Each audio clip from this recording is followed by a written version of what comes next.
And the panelists should mute themselves until they're ready to talk. Yes, please.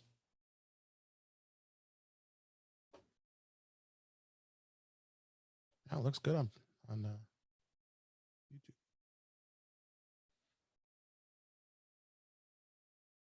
There we go.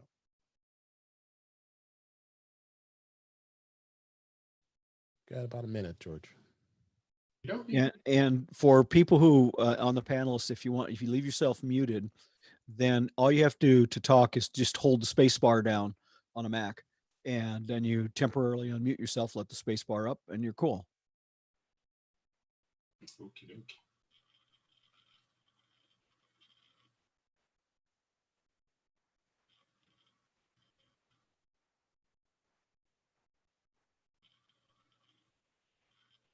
And I think, George, you have to flip your background, your camera flip or something, because you're Oh, really? I flipped it.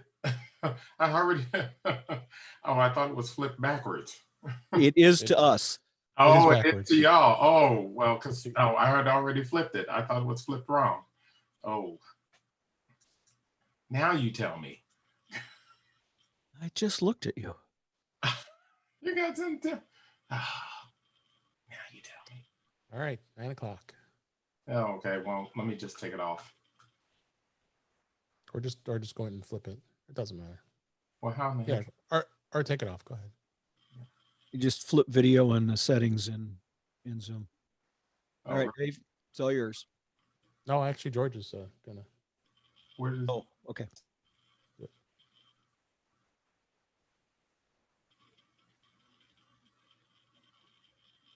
All right, George, don't worry about it. Go. Let's get started. Hello, everybody. Welcome to today, May the 23rd, on this Memorial Day weekend. I am George Brooks, the director of the Suburban Chicago Apple Users Group. I am your host today. Welcome to our virtual meeting in this time of changing times, in this Memorial Day weekend. We want to say thank you to all of our veterans and those who have given the ultimate sacrifice of their life this weekend. And also shout out to my nephew, Jawan Elam, who's actually serving currently in the Air Force. I want to welcome you again to this virtual meeting.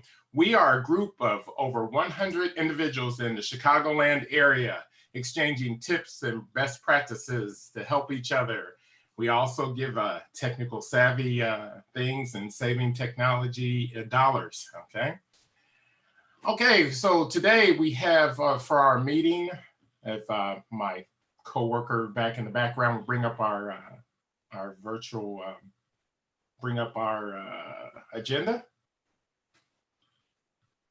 You could do that, or I can, I guess. Okay, so I don't have the deck. Okay, somebody bring up the deck, please. Sure, hold on. Thank you.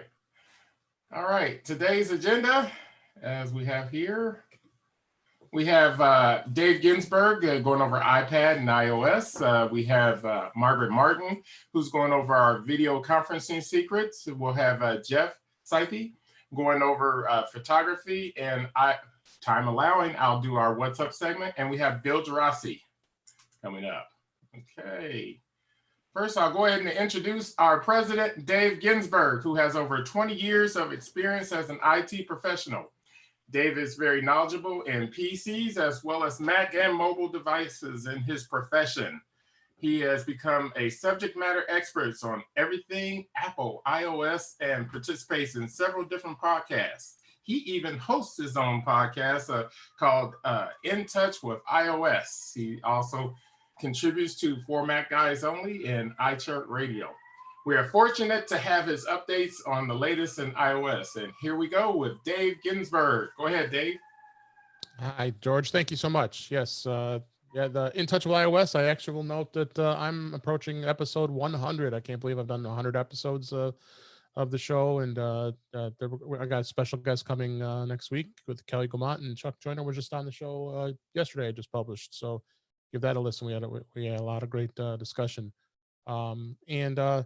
Let's go ahead and talk about iOS. First topic I was going to talk about was iOS 13.5 is out, and I know I talked a little bit about it in the last meeting during the beta when it comes to the COVID-19 setting, and I'm not going to get too much deep into that as far as what it does, other than the fact it is off by default, and the COVID-19 tool is going to be working eventually, but it's going to be dependent on the apps and depending on the area. So for now, there's no reason to worry about it, so I'm not going to make much of a big deal out of it. The other thing that did happen was the fact that they also added support for face masks when you're using Face ID. And I was actually want to see if I could pull off a live demonstration here to show that it does indeed work. Let me share my phone real quick here, and we're going to go ahead and show you that. Go shared. Okay, everybody should see my phone. And let me go ahead. I'm gonna put my mask on here.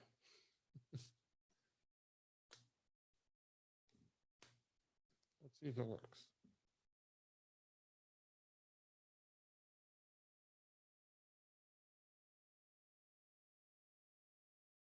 Yep, it did.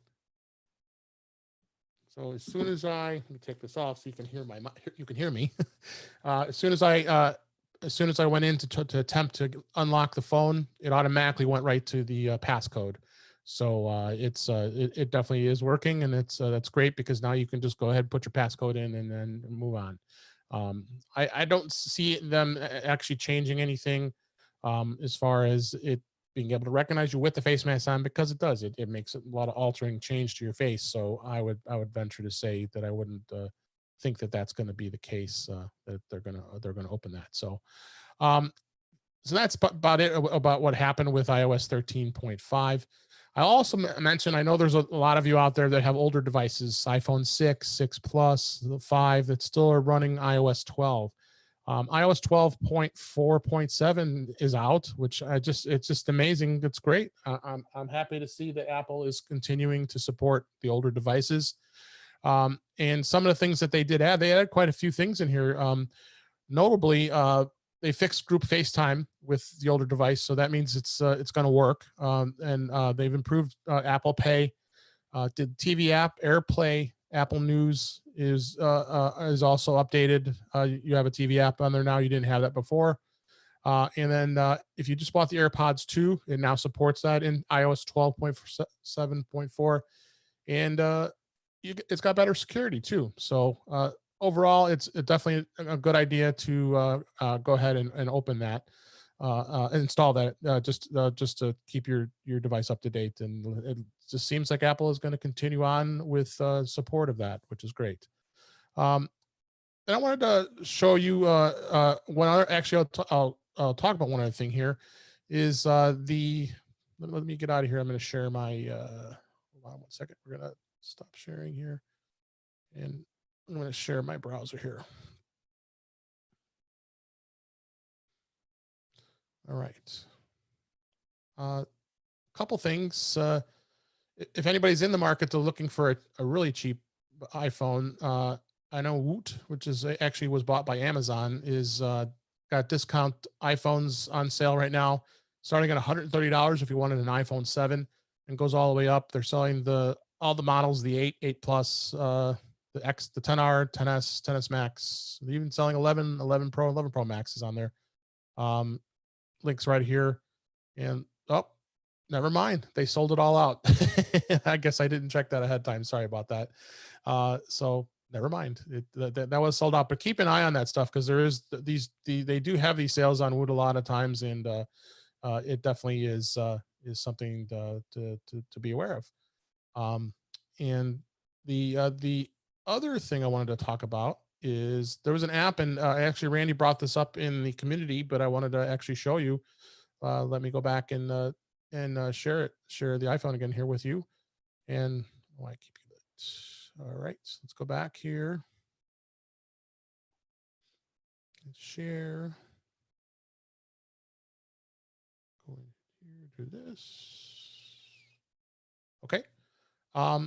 It's called it's called Music Smart, and what it is, it's an app that actually goes on top of your Apple Apple Music, and it allows you to be able to go into some of your some of your playlists. And I'm see one comes up here.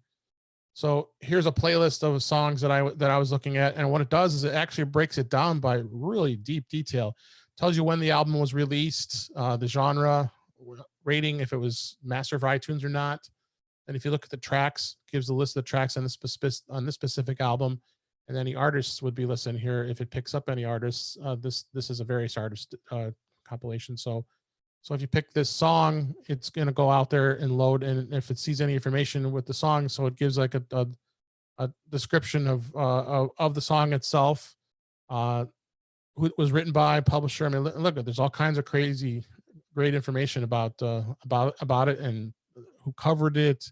So if you really want to, if you're really into music, I think this is an awesome app, and it's not expensive at all. It's only $1.99, and I would say check it out because it is definitely something that's really cool if you like music. I don't know who's moderating, Bob or anybody? Is there any? Have you seen any questions out there for It's clean. so far? No questions. Okay, and I will open up and let you know that you should know that I will take Q&A questions, so please type them in the chat. I'd really appreciate it, and you can definitely ask me any questions that relates to iOS as it goes here. So there's a question. What was the name of that again, Dave? So I can put it in the chat and the Q&A. Sure.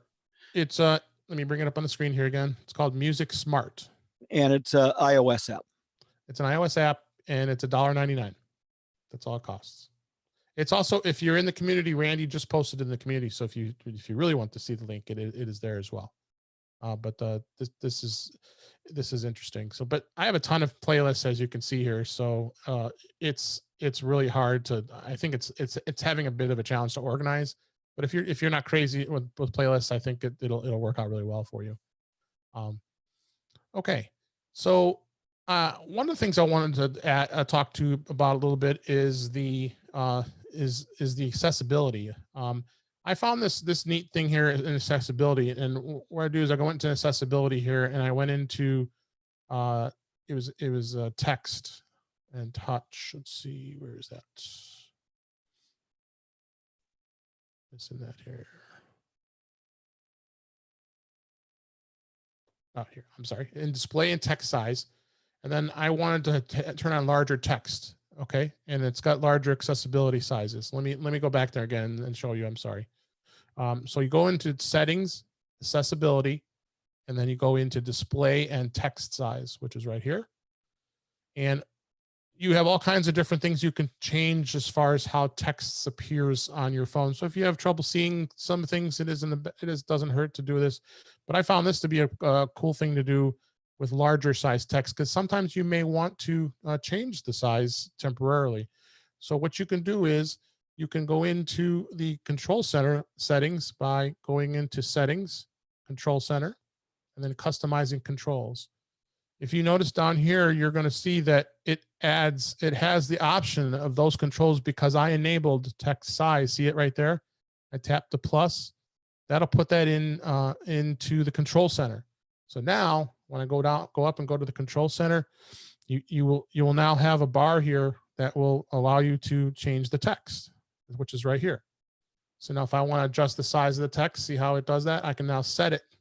So of course the phone will have to adjust to the size. So that's why that's spinning right now. And now you see how much larger the text was in there when you're opening up and all the text is actually working. So that's a pretty cool thing to be able to do. And then if you want to go back, you just go in and change it, just tap in text and then just bring it down to the size you want. If you want the regular size, or you put it right in the middle there. And then that'll adjust. Now you also can add the magnifier too. So if you go into the settings and if you go into control center, go to customize controls, down here also is the magnifier. So instead of having to set it with the button, you could just do it from control center. You push the plus.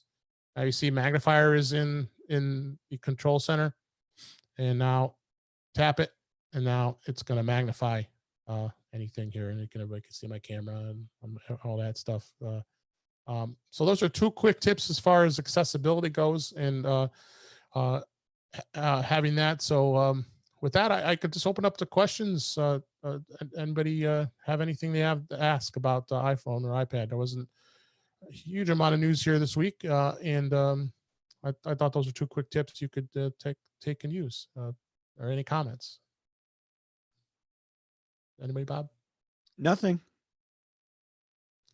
Nothing to talk about. Okay. Everybody's quiet this morning. I think everybody hasn't had enough coffee yet. Must be. All right. Anything you had, Bob, that was going on with iOS this week? We could chat real quick. No, not really. Just a couple of comments about, we talked a little bit about the new Magic Keyboard for iPad. Yeah. I've been using that quite a bit now, and it took me like 3 days to realize that I can close it just like a laptop. Yep. I never realized I never, I'm fussing with it, and all you have to do is just take the top and slide it down and it closes right up, and I go, that's really cool. It works like it's supposed to. And I just wasn't smart enough to do it right. I really appreciated what they did with that. I like it a lot. It's expensive, but it's a real nice upgrade. It is. And I know a lot of people weren't too excited about it because if it is expensive, I don't think too many people are probably going to jump on that. It is kind of funny. There is a case company out there actually is making a case for the case. Yes. Yeah. Which I think is crazy. I think the case is enough. Some people, my co-host on In Touch with iOS, Warren, is saying to me, he doesn't like the way this feels, but this one's going to be a little more grippy feeling. I like better. And so basically it's putting a case around it, and like, okay. I don't foresee anything else with that. So one thing I'll actually bring up as a different topic, since we don't have any questions. I talked about this on the podcast yesterday. I was going through some documents, and I actually found a old manual for Mac OS X Leopard, and that's going back 2007, 2008, right? And I go back and I thought it'd be a little nostalgic, go through it, see some of the things it has. Then I came across iChat. Bob, you remember that iChat? Did you use iChat? Absolutely. Yeah. Apple was they were very innovative going back. That's 13 years now.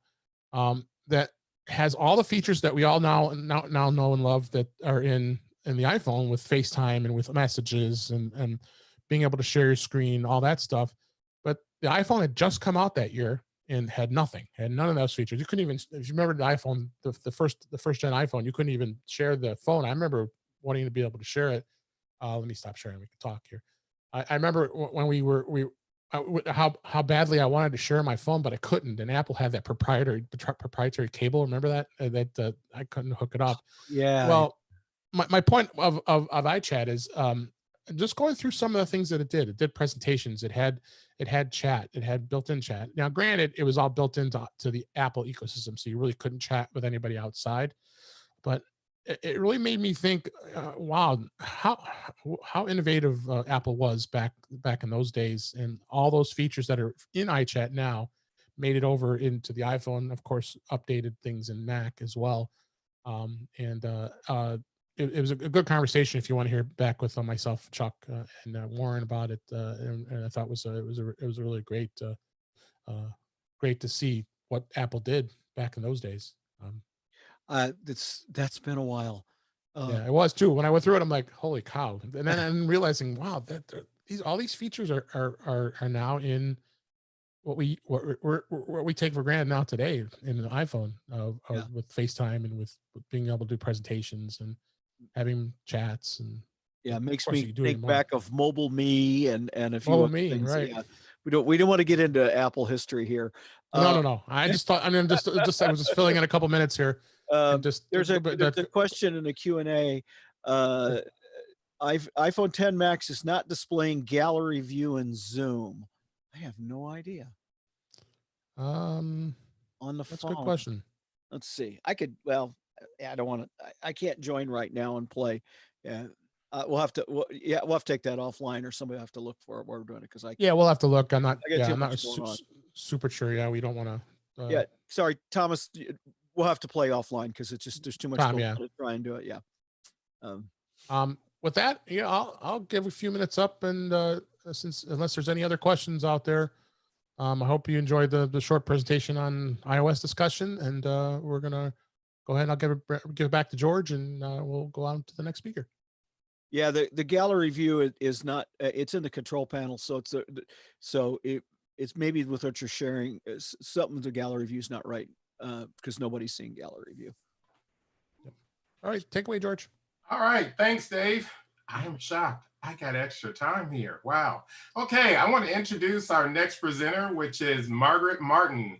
Margaret provides technical support and tutoring on Apple products and individuals' homes and businesses. She builds website in her spare time, when she has spare time. She's also on the board of nonprofits, and she works with different nonprofits. She remembers playing with computers when you could stick a phone in a headset and those rubber receptacles. She has been a Mac owner since she got her biochemistry degree, when she purchased her first Mac, a Mac SE30. She began formally providing technical support when she looked up and noticed that everybody in her knitting group had iPhones and iPads. So that's when she decided, okay, I guess I'll actually support these individuals. She lives with 3 rescue cats and has a lot of chewed up cables. Let's give Margaret a warm welcome. Go ahead, Margaret. Well, good to see everybody here this morning, except I have to report a technical problem here. I can't share my screen. Uh-oh. It says host has disabled attendee screen sharing. I did not do that. I know you can see me, at least I think you can. Oh yeah, you're Yes. fine. Okay, All right. I'm gonna make you a co-host. He'll get it. it's the second thing. There, you're Okay. co-host now. You should do it. Now you're set, I think. Okay, here we go. Share. Ta-da. Ta-da. Okay. The- So we are today talking about video conferencing secrets. And I hope that you learned something new here. I'm going to walk you through sort of my checklist that I run through when I do any kind of video calling, even ones with my family, although I must admit I'm a bit more casual when I'm talking with my family and friends online. First thing is power and knowing where your charger is, because you don't want to have to scramble in the middle of a meeting or an online chat to plug in because your battery is dying on you. Also with power is checking at your wireless keyboards and trackpads and mice also have power. It's the battery on those things lasts so long, it can be sometimes hard to remember that they might be getting low. And again, you don't want to run out at the end. If you're on a Mac, it's often a good idea to restart your Mac right before you start your video call. This just clears out some lingering cruft in the machine and makes it more likely everything is going to go smoothly on the talk. All right, sound is probably the most important thing when you're doing a video call. I know we like to think about how we look, but sound is the most important. We can tolerate a bad photo, but if we have bad sound, it ruins everything. So most of us think of talking on a video call like this, but really it's more like this. The microphone is picking up lots of background noise that you aren't aware of because your brain is either filtering it out or the microphone is doing a bad job in picking up and amplifying too much of the background noise. The best thing you can do to improve your sound on a call is get close to the microphone. Obviously, this is easier in some cases than others. If you're on using the internal camera, webcam on a big iMac or something like that, you can't get close to the microphone because that means you'd be getting way too close to the camera itself. So there is a quick and easy solution if you're having problems with sound. And most of us have these in our house. These came with iPhones, little earbuds. You may have hated them, but they do have the feature of having a microphone on the cord that comes down from the right side or the right earbud. And that microphone placement is about the level of your mouth. And it's a really easy way to just plug in an external microphone and improve the sound on your call. It's also important if you're using an iPhone or an iPad to know where the microphones are. Here you can see this is where the side button is, and there are microphones sort of at the top and the bottom. I will say that the microphones are not always, both of them are not always used depending on what app you're actually using. It can be a little confusing to know which microphone is being used. But the main thing is you don't have to speak directly into it, but keep your hands from blocking the microphones. If you have an iPad, there is one area where the microphones are located, again, on the side where the sleep wake button is. If you have an iPad Pro, you should be aware that there are 2 locations for microphones. And it's really easy to forget about the side one and either cover it up or brush it with your hand or paper when you're in the middle of a call. And of course, that's really loud for all the participants. So most of us think of a video, an online call is going something like this. Everybody's got microphones in their own spaces, but really what's happening is the software behind the scenes is automatically muting those people the software thinks is not talking. And the reason it does this is to reduce background noise from bleeding in and causing problems hearing on the call. This can have some unintended consequences if you have somebody who has continuous background noise. So in this case, we have Pink over here who might be snacking while the call is going on, or there is construction in their neighborhood, or maybe they're running the washing machine. They don't realize it's background noise, but their mic is picking it up and their mic then becomes unmuted. It's fine until green stops talking at a natural pause in their speech, at which point their microphone goes to auto mute because the software thinks Pink is talking. Once green starts talking again, the software does unmute it, but sometimes it doesn't unmute it for a couple of words. So if you're on a conference call where somebody is consistently getting cut off at the beginning of every sentence, it's really frustrating, and it's likely due to this. So you need to figure out on the call who's got the background noise, which can be hard to determine because you're not thinking of these things. And the solution in this case is either to stop the background noise, or if you can't do that, to manually mute the person who is experiencing the background noise. This will stop the clipping of words at the beginning of the sentence happening every time.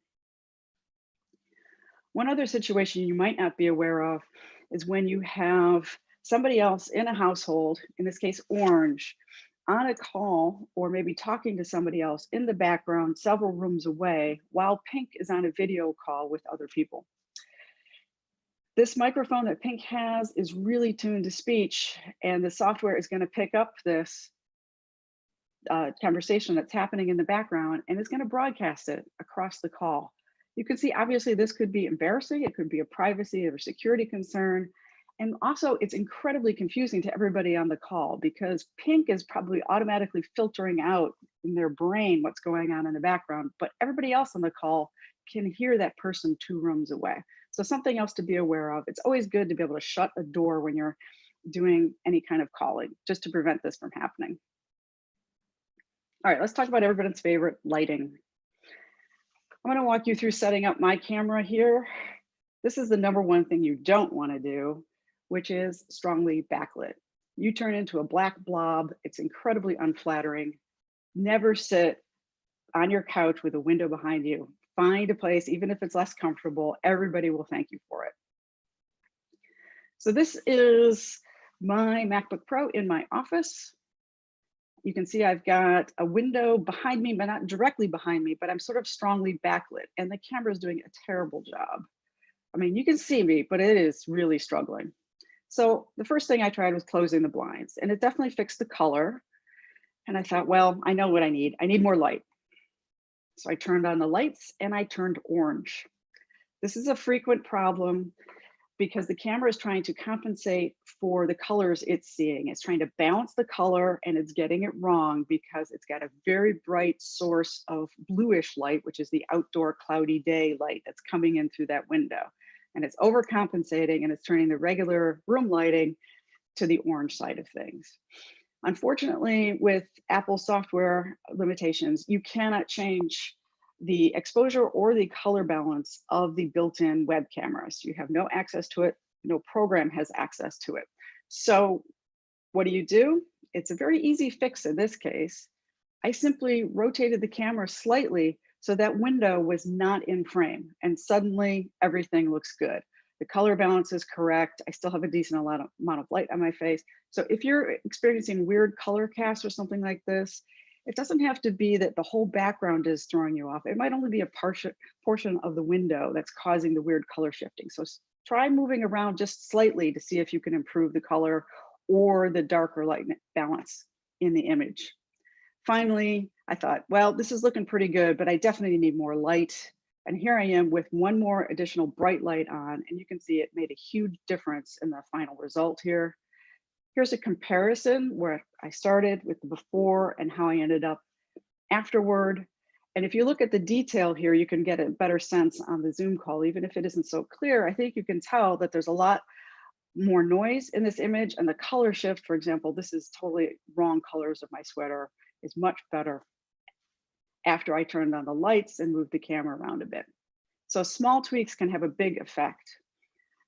Another important thing is to have the camera at or above your eye line. This is easy to do if you've got a Big Mac, not so easy to do if you've got an iPad or a laptop, or you're even using your phone. But if you can get it elevated, you'll be ahead of the game. This is my somewhat rickety setup that I frequently use. I shouldn't say rickety, actually it's quite stable, but it's pretty junky. It's basically just a pile of boxes that I put my stuff on, and it works great. It gets it up to the right height. If you don't have sturdy boxes, a pile of hardback books is a great solution. Some big books, you're gonna have no trouble getting the right height because it's very adjustable. There are homemade solutions out there for getting your devices up, and more importantly with iPads, getting them as close to vertical as possible gives you a better angle on the camera. This stand on the left is Elizabeth's stand, showing how she uses it. Unfortunately, it's not currently available on Amazon, but there are knockoffs available. And I'm going to give you some links to all this stuff at the very end of the show, so don't feel like you have to write anything down. Another clever solution I found was using 3M clips. And you notice this is a vertically mounted iPad, and it stays up there because there are little clips at the top keeping the iPad from falling forward. The solution on the right is something I have used for years to mount my iPad temporarily in my quilting studio. These two little clips on the right simply form a little pocket that your iPad just drops right into. And there are lots of versions of these. It's called the koala wall mounts. You can get different colors and different depths depending on how thick your device is, and if you use a case. It's very flexible, it's inexpensive, highly recommended if you have a place where you want to mount it, or perhaps you want to mount it temporarily to a board and prop that board up to do your video calling. There are lots of stands out there. Again, I will have links to these. It's hard to find ones that are high, and it's hard to find ones that hold the iPad close to vertical, but that's really what you're looking for if you're going to spend some money on a stand. All right, I mentioned that I have a little checklist I go through. We've already talked about power and audio and visual, not only lighting, but also making sure there's nothing weird going on in your background. Another thing you need to look at is bandwidth. If you can connect to Ethernet for your calls, just have a much better experience. And stopping bandwidth hogs, like don't have somebody in the household streaming Netflix while you're trying to do a video call. That's easy to know if you're doing or not. What might be more difficult is if you have some background process happening on your Mac, for example, an online backup happening or a software trying to update. Those can screw up your video call really easily. I'm going to show you, mention a little app and describe it in a few minutes that can automatically detect these and block them for you. I always turn on Do Not Disturb and also silence my iPhone. I watch during calls because these microphones really like to pick up those noises and send your alerts out to everybody at very high volume. Finally, if there's a chance that you might be sharing your screen, you need to close browser tabs as a security and privacy concern. Clean up your desktop if you've got random stuff on there maybe. Try not to wear solid black because it again turns you into a blob with a floating head above it. Tiny stripes often really confuse the camera. So we're talking very, very tiny stripes for that. And I like to have a mug of water next to me because I don't want to have to get up in the middle of a call and miss anything. So I'm going to wrap up with some secret skills, some things you may not have done. before on your video calls. The first one is trying to remember to glance at the camera, especially when you're talking. You don't have to look at it continuously, but we're sort of attuned to having eye contact. And remember, it's the camera, it's not your screen that is giving you eye contact with people who are listening to you. If you put a Post-it note behind your camera with a little smiley face on it, that'll remind you to occasionally look at it and will also remind you exactly where the camera is. If you're using an iPad or an iPhone, learn how to switch to the rear camera, especially for FaceTime calls. This is a really great skill and an easy way to show people something when you're in the middle of a call. You don't have to stop and start. You can just swap anytime. If you want to show people an object, this can be a little tricky because webcams have a hard time focusing, especially if it's a small object. They want to keep focusing on the background. But if you put your hand behind the object to try to block a lot of that background, or a piece of paper quickly behind it, sometimes you can get it to focus. Keep in mind that not all cameras can focus very close, and they have a fixed range that they are set to. So it takes a little practice to get good at that. So don't be surprised that you have a hard time doing it. Sharing the screen is another skill. It takes a little practice to learn how to do it. And every app has a different way of doing it. So it can be confusing the first couple times, but it's great for doing things like sharing photos with people on a family chat or something like that. Unfortunately, it's not possible to do this in FaceTime. Apple does have screen sharing, but it's through the Messages app and this crazy screen sharing app that's buried in the system. So I'm talking mostly about Zoom calls and other things like that for screen sharing. Also, a really next level skill is joining with 2 devices on the same call. And this can be really great when you're trying to do that screen sharing because you can keep your main camera on, but then share the photos on the other device. Somehow it's easier to manage if you've got 2 separate things. In other words, you just keep sharing 100% on the second device. It's important if you're going to use 2 devices that when you join with the second device, you don't join audio. Otherwise, you will set up a horrible feedback loop and you're going to have to exit the call in order to fix it. I recommend that you put the sound system preference in the menu bar.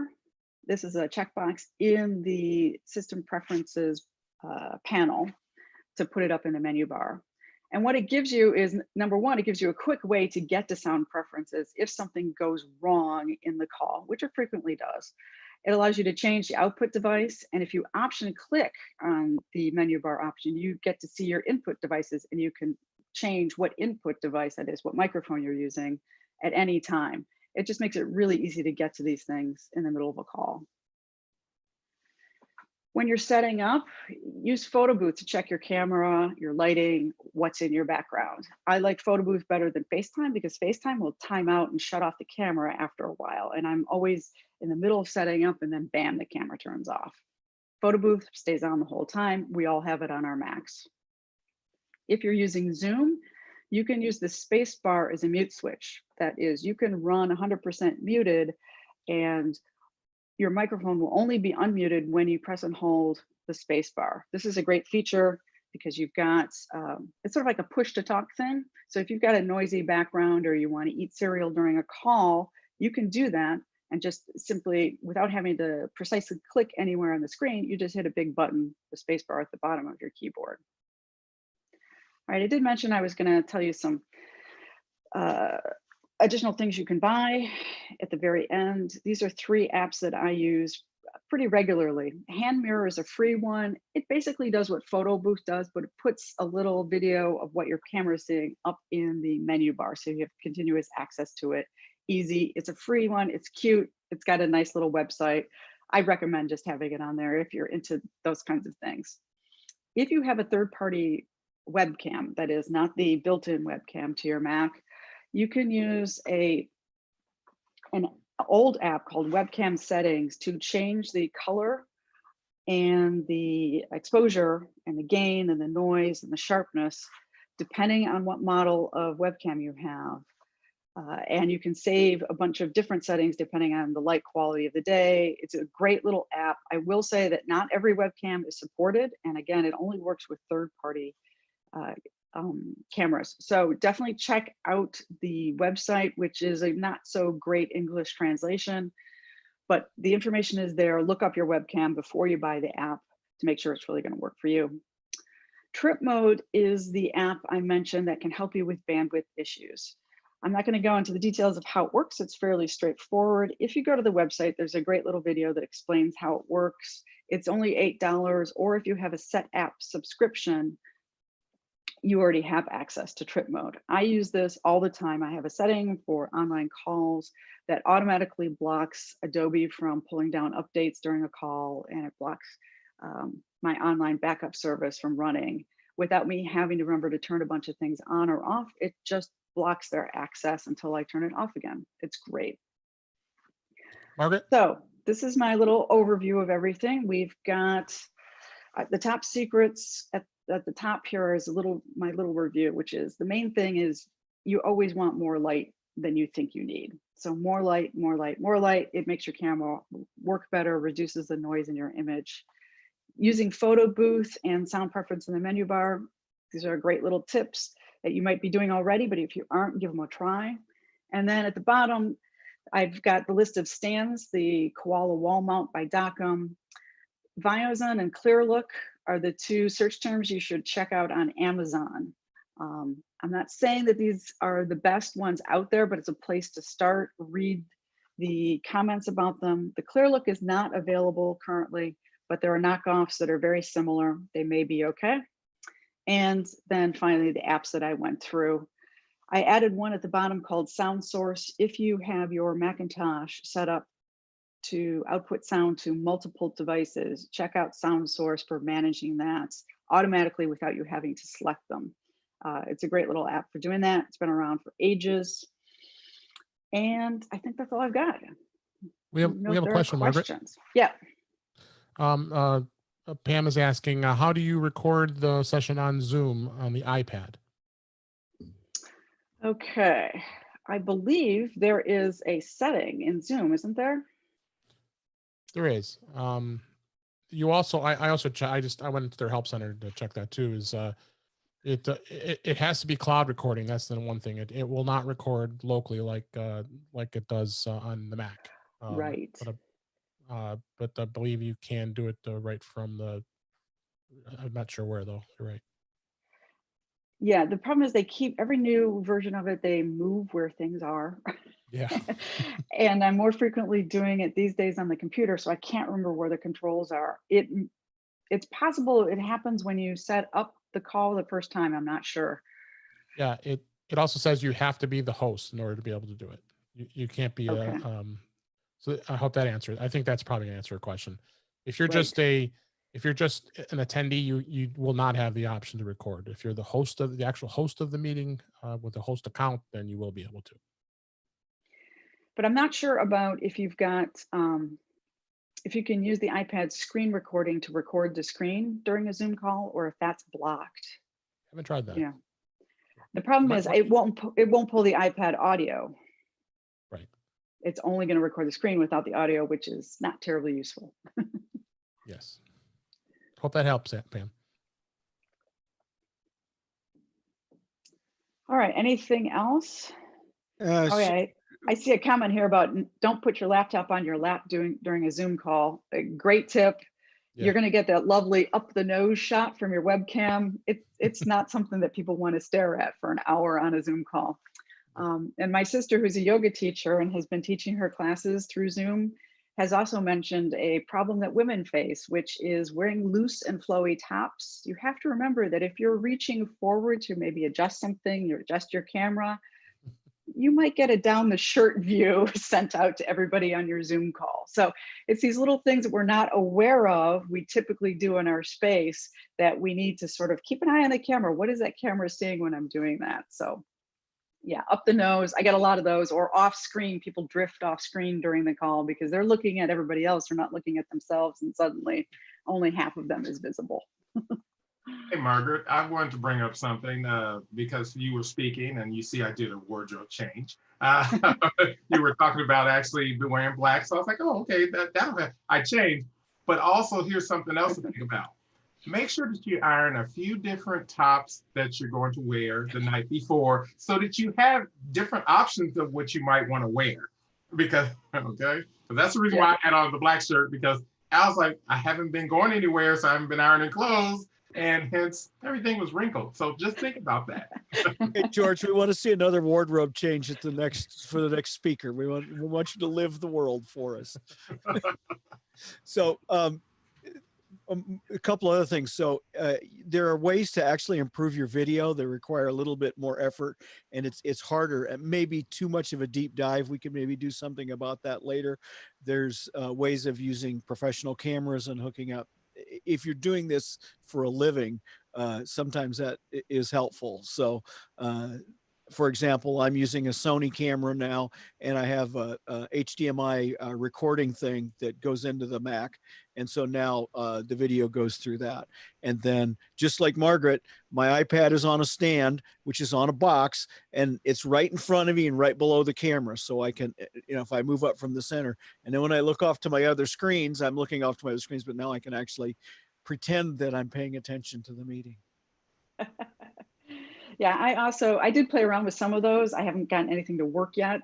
And also using our iOS, especially iPhone camera, theoretically, I mean, certainly people have talked about doing it. I have completely failed thus far to get it to work, but it might be something if people are interested in doing, we could do a deeper dive on that, or maybe a small little SIG about, setting these kinds of things up, because it sounds really fun. It's very geeky. Yeah. Sure. There's a bunch of things that have changed in the security front. So, and the hardware to do it is expensive. So the device I have is by a company called Magwell, Magewell, but it's over $300. So it's not affordable for most people. One of the things that you mentioned, I think, is that if you want a better picture, using your iPad or your iPhone has a better camera than most of the laptops, and the FaceTime camera is amazing on the new iPhones. They're trying to do good selfies, so all the better, I think. By the way, I do want to mention something as far as what not to use. If you can avoid using an Air, because of how thin they are, they don't have the best camera. Yeah. Yeah. Well, if I could, I don't want to bore everyone. I could switch over to my 27-inch iMac, and you would be less happy with my picture. Exactly. Well, we're actually running close up on time. Margaret, was there anything else that you wanted to actually state? No, I think that's it. And I'll be posting these links in our Discourse forum here on the community forum. So you can go there and see the little review and links to all the apps there. Okay. Thank you, Margaret. And up next, we have Jeff Scheithe. Jeff is a retired pharmaceutical chemist. He is a former Apple employee, but he has taken up now, in retirement, he has taken up underwater photography. Jeff was a former president of our club, and now he's going to actually talk further. And go ahead, Jeff. Good morning, all. Good morning, all. Hi. Yep. Okay, I can't see myself there, but good morning. I'm here today to talk about today's photography and videography. And let me go ahead and share my screen. Oh, Dave, I'm still disabled. Okay, there you go. Here we go.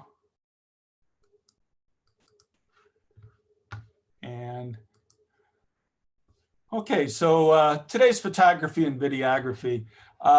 We have so many choices today, anywhere from drones to action cameras, to point and shoots, to DSLRs and mirrorless cameras and video cameras. A new technology out there, or fairly new to most people, would be 360-degree cameras. And of course, the camera that we carry in our pocket at all times, our iPhone. There's just so much technology. Camera technology has changed drastically over the years. And most of these changes have been great. Capabilities that we once only dreamed of are now a reality. Photography is much easier these days. And to do it well, it could be harder. There are many uses for photography and videography in today's world. There's always the family shots, travel photos and videos. You might like to do landscape photography. We can take photography right in our own backyards of flowers, or macro photography of insects in the backyard. Lots of different things to do. A lot of people are getting into food photography. And, there's other uses too. You can use your cameras to take pictures of items in your house and put those in a home inventory. Very good idea. And it's great for insurance purposes. Your house burns down, your car gets stolen, you can show what you owned and get your money back from the insurance companies.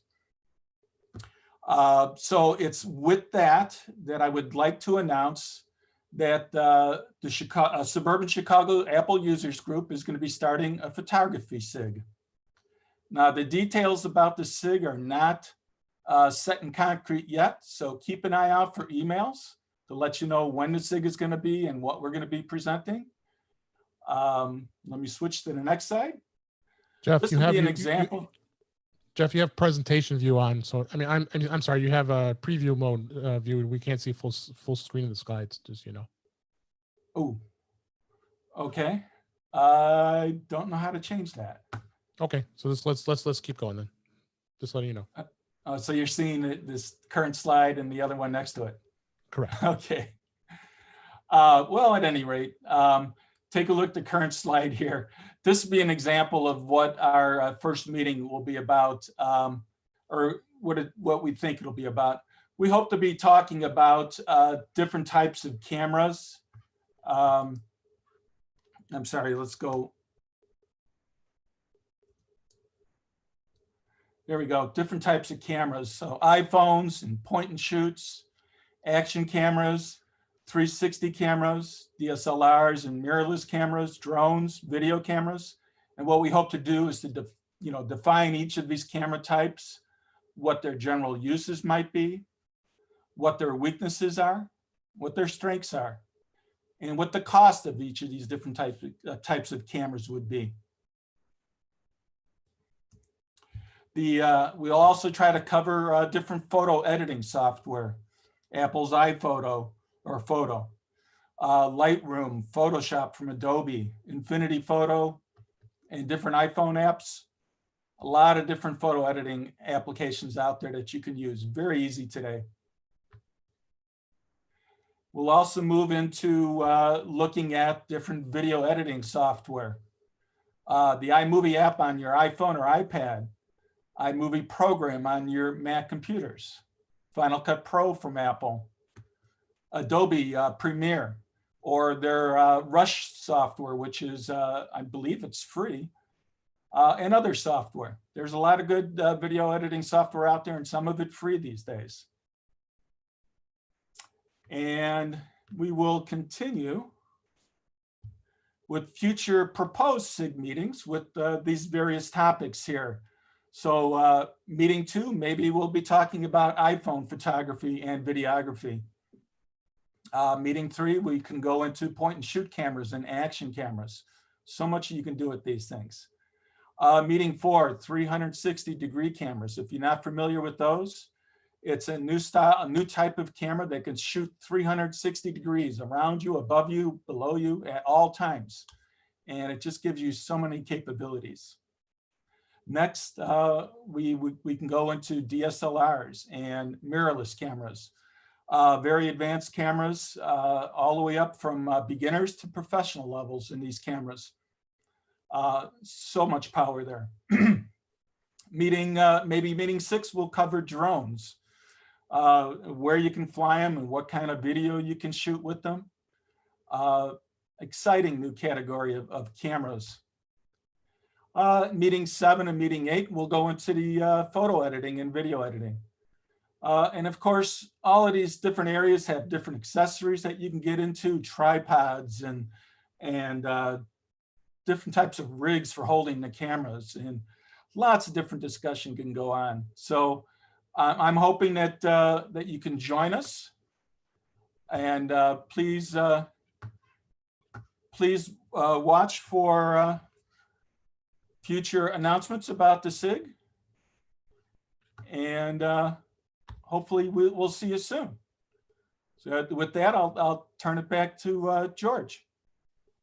Okay, does anybody have any questions of Jeff?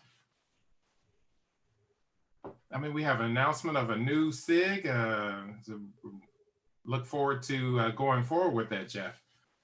And thank you for your presentation. Thank you. Okay. Dave, could you actually give me presenting rights? I don't know if you did, or because I actually have one thing I want to share. There you go. Okay, thanks.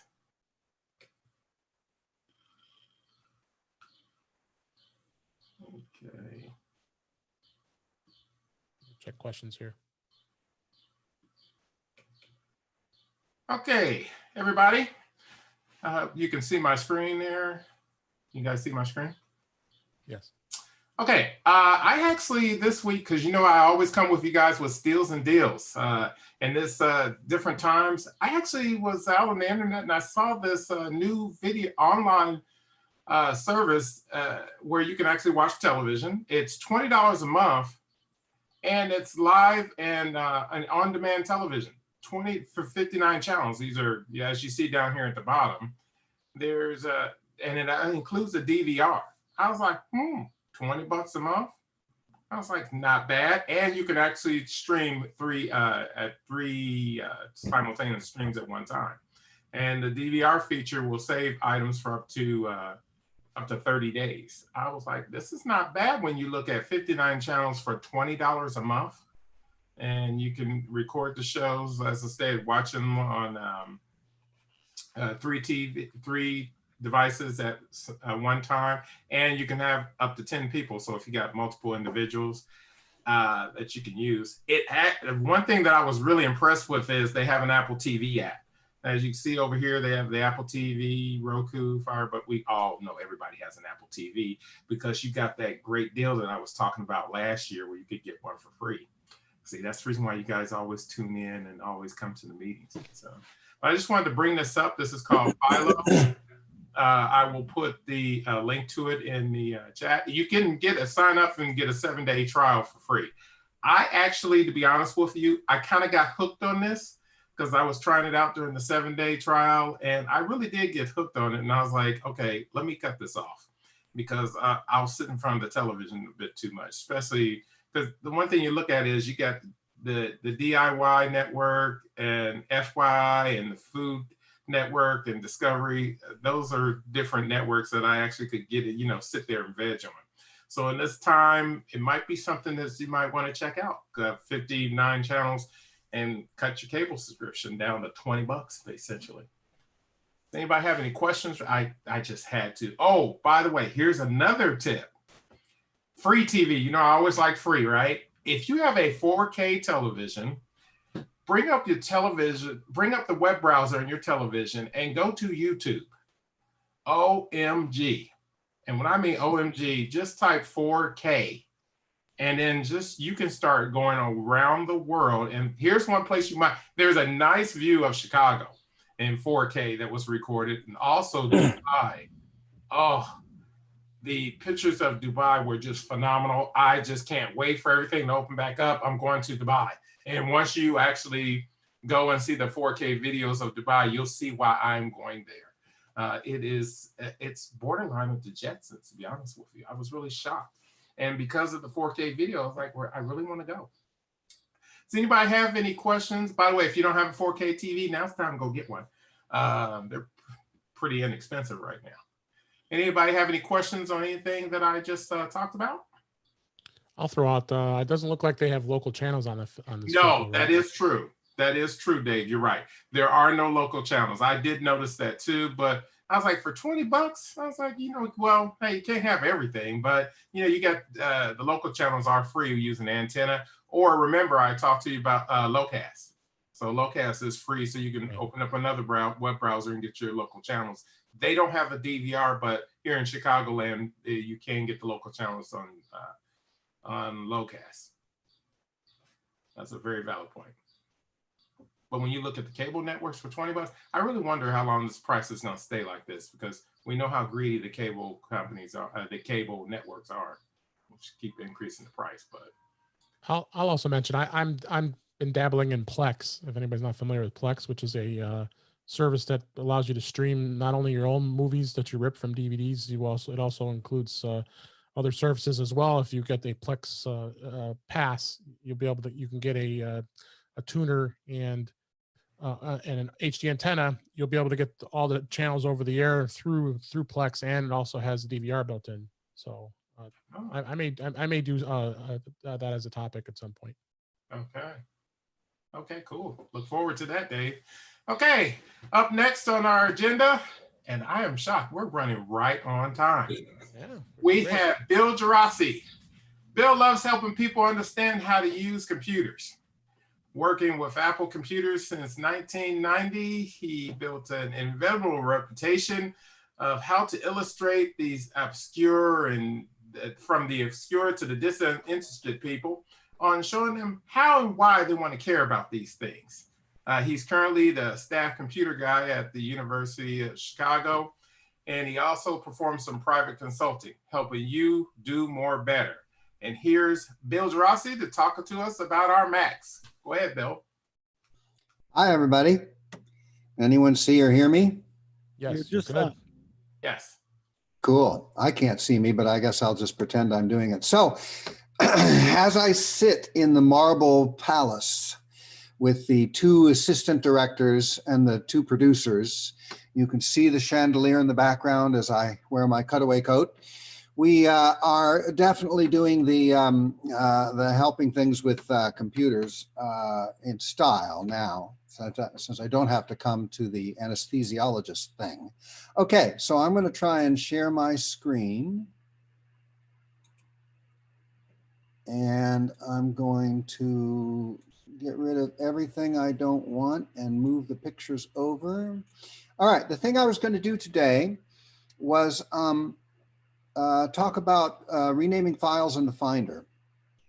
Now, I want to tell you that it is actually possible to rename files in the Finder. I have, so my father-in-law, I gave him a computer that I had, and I went up to see what he was doing with it, and he had a file on the desktop called letter.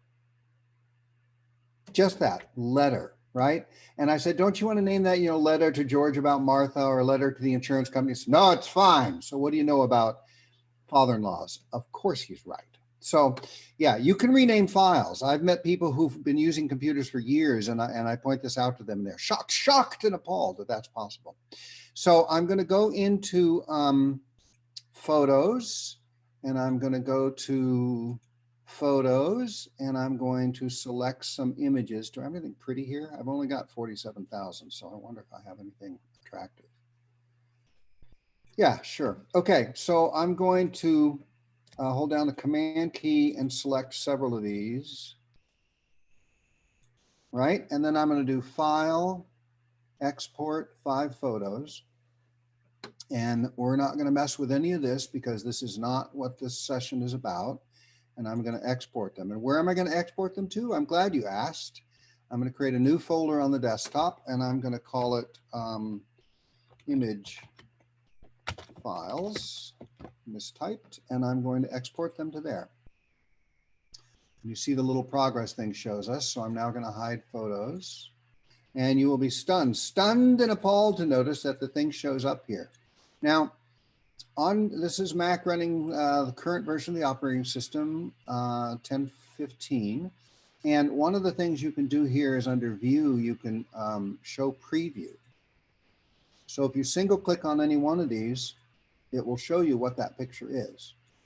Now, the file name as they come are, technically speaking, stupid, img_2881. Of course, that's the one with the, no, that's bad. So before iPhoto, and yes, I'm so old, I remember time before iPhoto or Photos, you actually put them in folders with distinct names and occasionally rename the files. Well, that's just goofy. But beginning with, I think 10.14 or 10.13, that is for a few years now, if I select them all and I right click, now let's talk about right clicking. This is the beginner's special interest group, by the way. So if you say, of course we know about right clicking, the answer is yeah, right, fine. So if you hold down the control key on your keyboard and while holding the control key you click, you get this menu of various options. Also, if you happen to have a physical device, a mouse that has a right and a left key or a right area, you can right click. Now there's all sorts of things you can do here. The only one we care about is this one, rename 5 items. And I'll show you it's very specific because if I single click there and then shift click and do a right click, it's going to rename 4, you see? So if I do that, it offers me this little sheet. These things that pop down are called sheets. You know, they pay you more money if, you know. So it says add text format, replace text. So I'm going to replace, it gives you an example down here. IMG underscore, how do I indicate numbers? Anyone remember? Yeah, I should know that. IMG NNN. And then I'm going to replace it with, what do I want to call this? Plants. And I'm going to say rename. And nothing whatever happens. Okay, this is what happens, friends and neighbors, when you try and help people. You see, it's not finding IMG.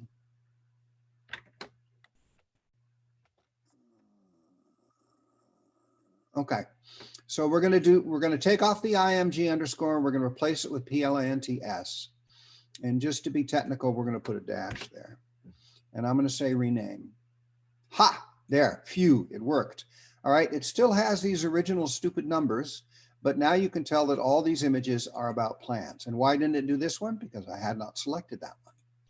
So now you can do plants and let's see if I hit the space bar. What is that? Tropical. All right, so now I can rename that tropical. Okay, so that's that. That's renaming files, group renaming, right? I had 4 selected. What if you had 326, right? Let's say you're looking at all the files you've ever made that are letters and you want to preface all those with letters. Or if you want to, if you get a report out of a computer somewhere where you have to download things and there's 426 of them, you know, you could rename each individual one. Yes, you could do that, but don't. You can use the rename thing in the Finder automatically. Okay, now comes the interesting part. The rest of this, my minuscule amount of time is supposed to be the questions thing. And I guess we could look to the chat. Gentlemen, how are we doing this bit? Yes, we'll go ahead and get any questions that are out there. Use the Q&A or the questions and ask Bill a question. About this or anything else? And anything else, anything technical related. No questions? Come on. Or spiritual, you know, we don't. Joseph B. Tate, I see that you have raised your hand. If you want to unmute yourself, I would say go ahead. Yeah, we don't have it set that way. This is a webinar. Ah, well, then don't do that. So if you go into to doing this, I have a question in the Q&A that is, does photos rename? You know, I prefer people ask questions that I already know the answer to, just so you know. Well, photos doesn't even show you what the names are unless you make it, right? So you can call down the view menu and you can go, where do they have this? Photos, memories, places, shared, activity, albums, projects. They used to have, show face names? No. Show hidden photo album? No. Where is the one that says show? Oh, there it is. All items. No, that's types of things. They used to have a thing that said show title. Does anyone know where they've hidden that now? Might be under metadata. Ah, see? That's why I come to these sessions. All right, so right now I have file type and favorite. Let's do titles. You see all these IMG underscores show up. Will it allow you to rename things? Rotate, revert, duplicate, add to. They'll use Command I. I knew that. So I have 6 selected and I can add a title.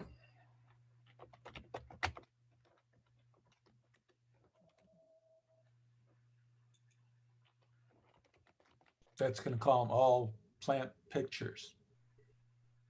Well, let's see what happens. Oh, it did, didn't it? Yeah, you're changing the title, not the file name, the title. Oh, so let's test that. Let's drag this to the desktop. You can do that, by the way. You can just drag a file to the desktop directly from Photos, and it is img_2894. So yeah, the short answer is no. You can change the name if you're the title if you're displaying titles, but you will not change the name of the underlying file. If there's a way to do that, I don't know what that is. Is this editable text? No. Well, it should be. Okay, fine. Apple is trying to protect you, Bill. Yes, of course they are. Devious, deceiving dogs. Okay, good. Does Bill have a system he likes? I hate to tell you this, but a system. What system? I like trying to be I was going to smart. read that question. I'm like, what system? For renaming things, the Finder is actually the best way. If you're going to talk about managing files, yes, I do have a way I like, and it's called Pathfinder. Oh, naming system.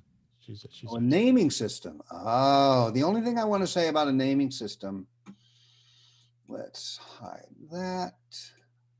Let's close this. You can do anything you want except A, you do not want to do, you don't want to type in characters that are going to screw up Windows and Unix users. Okay, so the questions that screw up Windows, as far as I last checked, either slash, question mark, periods seem to be okay nowadays. Dollar sign, I think, number, at symbol, all those will screw up Windows, particularly the slashes. The slashes will bushwhack Windows because the path in Windows defines directories as slashes, which I could actually explain, but I'm going to be nice and not do that to you. Those will work on a Mac. See if I hit return, it just says fine, whatever, no problem. The only character you cannot use in naming conventions on the Mac is the colon. See how there's a colon there? And if I hit return, you see?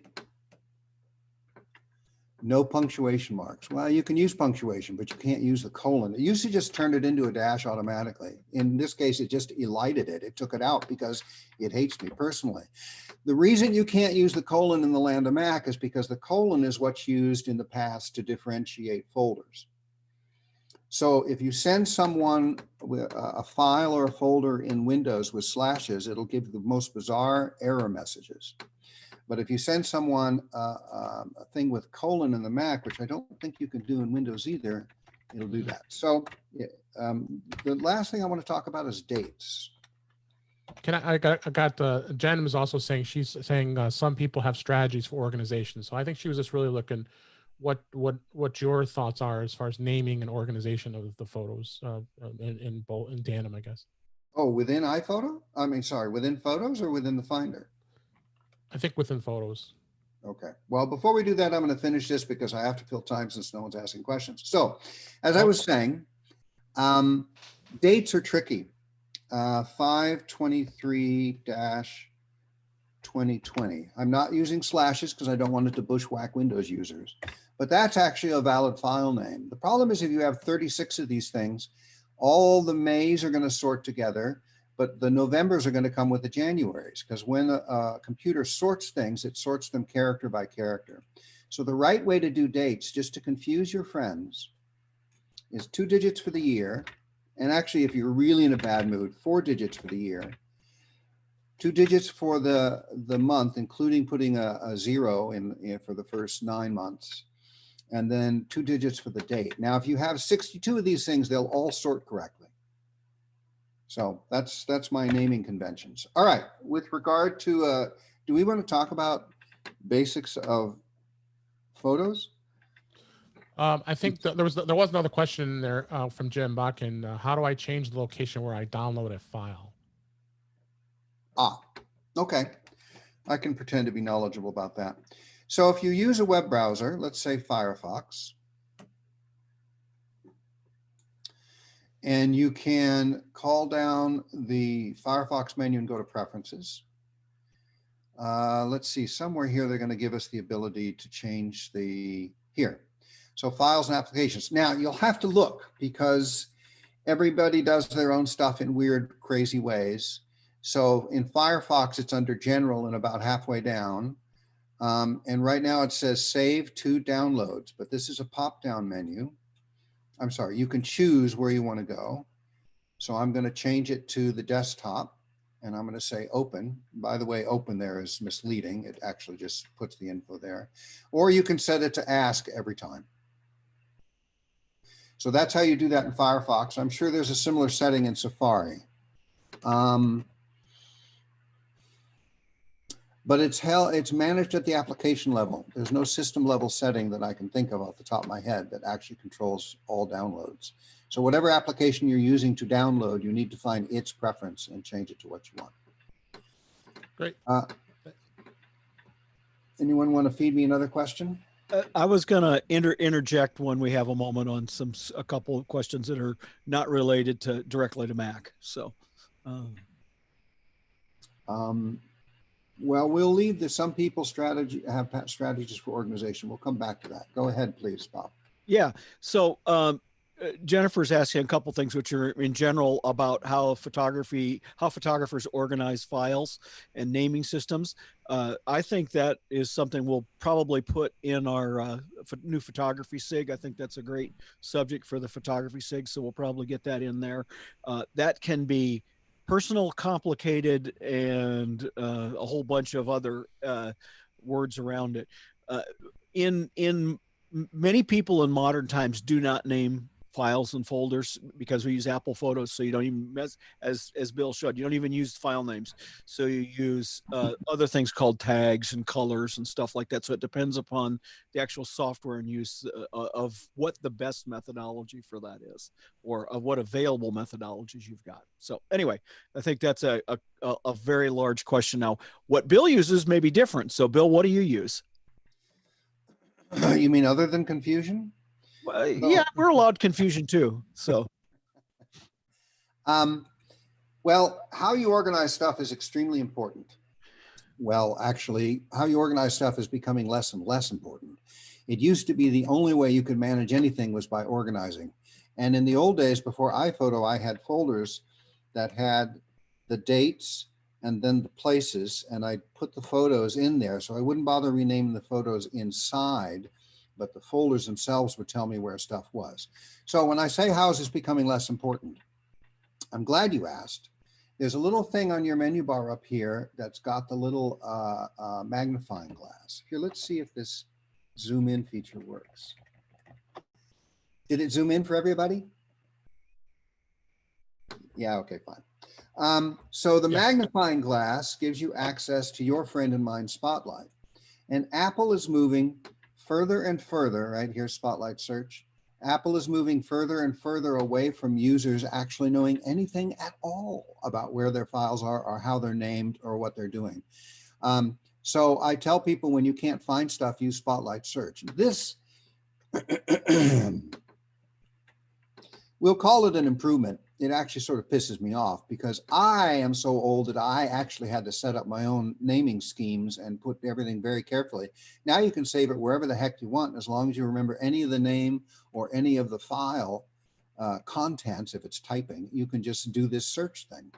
So that said, let's talk about organizing. I assume we're talking about organizing within photos? Yes. Okay, well, all right, if you insist. I'm going to take off titles because it upsets me. So how do I organize photos? Well, the first thing you have to know is you've got photos. And this is, how do we put it nicely, everything. And that's now how I know I have 39,000. I recently cleaned out a bunch. And so you can just scroll back. Right now it's being sorted by time. So the oldest photos I have are from 1962 and 1970. And that means the date would have had to have been added because there was no digital photography at that time. But I can go to 2009 to see if I have anything really embarrassing. Yeah, no, pretty boring. So that's one way to do it. The next way to do it, ignoring all this, we'll come back to this.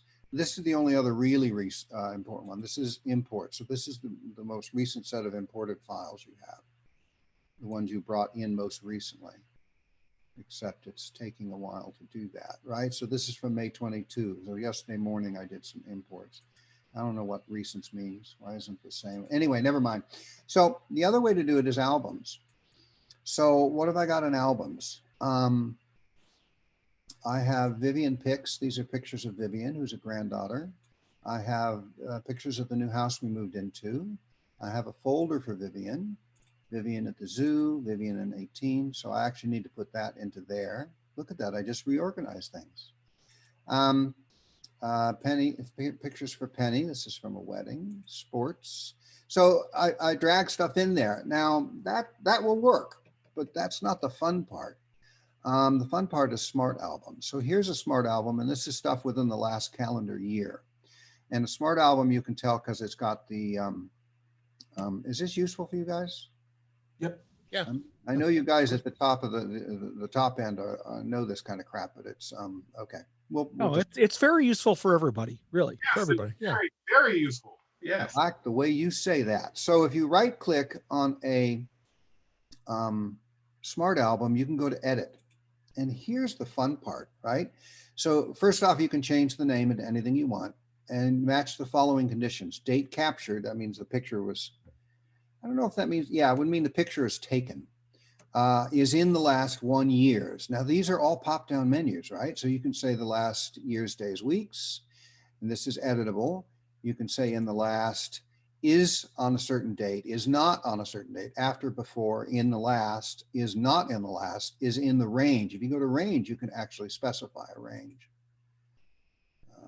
Is within, is in the last, okay? But here's the really fun part, okay? And let's see, do we get, no, you don't get more with options.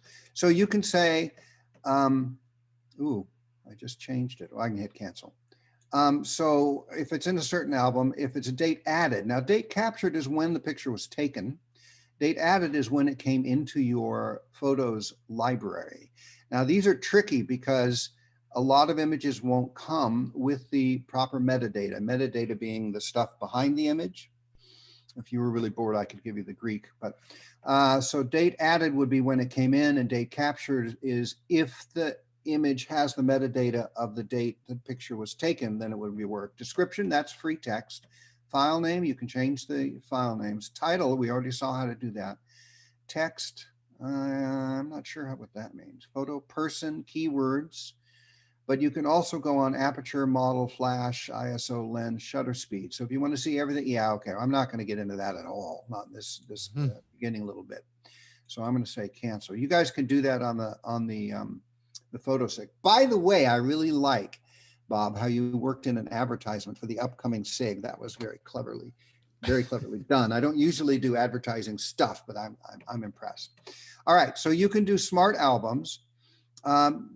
Here's a new a folder. You can do folders as well as albums. This is called Resorted. When I tried to actually make sense out of this, I want to tell you, I really like it when my car is being repaired. So I take my car in, I pay them a ridiculous amount of money, they repair. I always wait. And that is the only time I have ever dedicated. Whenever I'm waiting for my car, I will work on my photos. So I have these images from Alaska, thousands of images from a trip to Alaska. And I took them at different exposures and focuses and all this cool stuff, figuring I would sit and pick the best image. Yeah, right. So they're all still there now, 5 years later.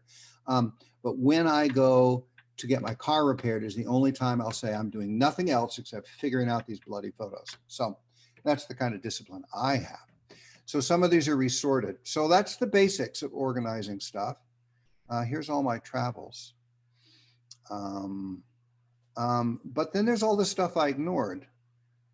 So let's do people. People is, technically speaking, extremely frightening because people doesn't have to do with the image or where it was taken or all that kind of thing. People has to do with analyzing the faces. So this is actually photo recognition of still images. So your copy of photos is doing this all the time in the background. So if I look for my sister and I double click, here are images that it has found. Show more, right? So these are some of the images that it suspects are my sister. There she is, we're at Oregon State. It's automatically putting this into a, what do they call it? Slideshow. And it's automatically putting in the Ken Burns effect. And then it's prompting me to review more. If you ask me, and I haven't been asked, this is positively creepy, but it is also actually useful. So when my mother-in-law died, I did a faces analysis to find the images because we needed a video of photos from her now. We didn't need it in 2 weeks. And so I actually used this to try and find it. I made a video for her, which brings us to projects. So projects are things you can do inside of videos. Inside of photos. I don't see the one for her there. This is a project. They can be albums, they can be slideshows, they can be books. So this was actually put out as a book. How do I show you this? Right, this is a book of weddings and changes in our family that I gave to my mother because she wasn't living around here. It still is not living around here. And what was going on in our family's life. And then we published that and sent it to her and she immediately lost it. So that's the kind of thing you can do in projects. So photos, memories, I'm not going to say a word about memories because that actually confuses the hell out of me. Favorites, I understand and ignore. People I've shown you use for. Places is the other fun one. I have 5 minutes left, right? No other questions? Yeah, we have one question about, I thought Susan just had a message. I don't know where that. I meant Spotlight, not Sherlock. Oh, yeah. It was supposed to be, does Spotlight search photos, tags, titles, etc.? Well, photos are tricky because photos are images, right? They're not text. Computers are really, really good at scanning and analyzing typing. They are not good at scanning and analyzing images, although they've gotten much better, as you saw. From What he's talking about, I think, is what she's asking about is does Spotlight search those metadata fields in photos? That's a really good question. I have no idea. Search, yeah. I'm sorry, does it? Is that a yes? I have not tried it. Okay, there you go. You see, it turns out we all only know what we actually know. So what you can do is go into a description of a photo and give it some unique text and quit out of photos and then wait a few minutes and do Spotlight and see if it finds that unique text. That's what I'd do if I were going to do that, but that would be, you know, like following up and actually making sense of things. So this other feature here of photos has got places and you can zoom in and out. And I have been a few places, as they say in the movies. Not a whole lot, but so I was wrong. I have 3,100 images from Alaska. And if you zoom in, you see it gets even more specific. Now, this can be very useful because there are times when I know I took a photo, but I can't remember where it was. I can't remember the name. I can't remember the date. I can't remember any of that crap. But, oh yeah, that's right. It was Indiana. So we're going to go into Indiana and we'll see those images. You see, you can do it entirely geographically. People generally do much better with impressions than they do with actual names and figures. Let me rephrase that. Most people do it better that way. So there's a lot in the Chicago and Hyde Park region because that's where I've worked since 1987. And so the closer I get in, the more differentiation there is. And that's because the images you take are what's called geotagged. So the modern camera will record the coordinates of where you physically are when you take the actual image. That's called geotagging. And it's not just iPhones that do that, it's other smartphones and indeed modern higher end cameras or even mid-range by now maybe will do that kind of thing. I'm going to say that as if I know it's true, And I think it is, and it probably is, but I don't actually know that. But if you go to the photo SIG and you ask about geotagging, they'll be able to tell you because they actually know that stuff. I'm just talking.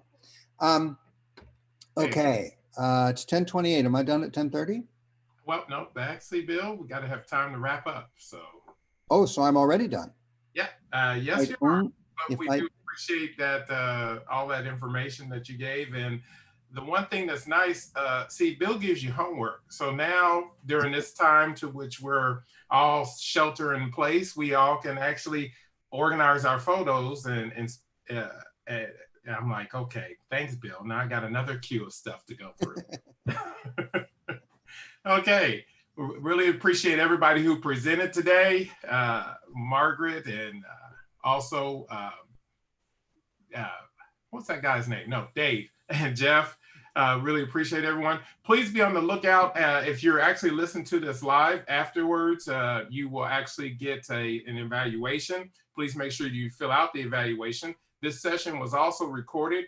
Part of that evaluation will be a link with the YouTube video. If you're not part of the Suburban Chicago Apple Users Group, please don't hesitate to go out to our website to myscau.org